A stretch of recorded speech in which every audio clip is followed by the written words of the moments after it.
dyan sa Hi JRR guys! MNC. So, may nakita ko sa TikTok. Alam niyo yung game na tawag nila doon Jackstone? Jackstone yung tawag doon. Jackstone sa TikTok ko. Pero yung uso ngayon na pangalan ng ganun, Gongi. So, paano? So, try natin. Dito sa ospital.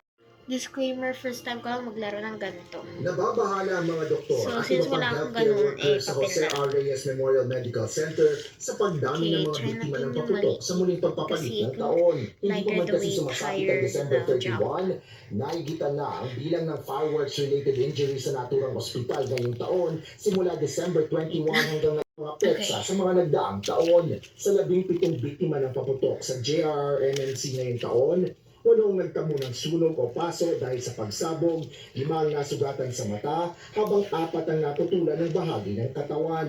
Noong nakaraan lamang, umakyat na ang bilang na So, the I guess, previous na census natin, kahit i-combine mo yung mga previous years, ang nakuha natin last year is 94. No? So, ang ginawa natin for this year, in-expect natin na mas marami.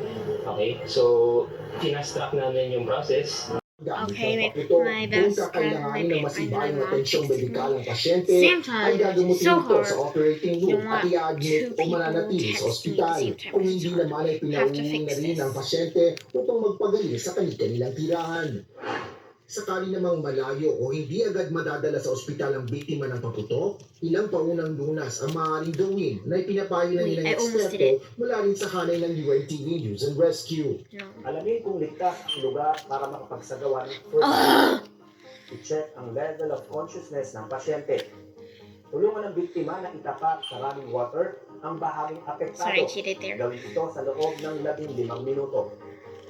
Tanggalin ang relo, singsing, I'm gonna anumang vlog alahas when I dahil ito did it. Ang maaaring Guys, I gawin. did it. So, kapag ang daliri po ay natanggal, okay, trying to ilagay po flip it ito to sa my hair. ziplock. Okay? Ilagay niyo po sa I did it. Kasi itong JRRMMC ay halos nasa gitnang bahagi ng lungsod ng Maynila at kasunod lang ng Tondo. Kaya naman isa ito sa mga publikong ospital na pinupuntahan ng mga residente sa mga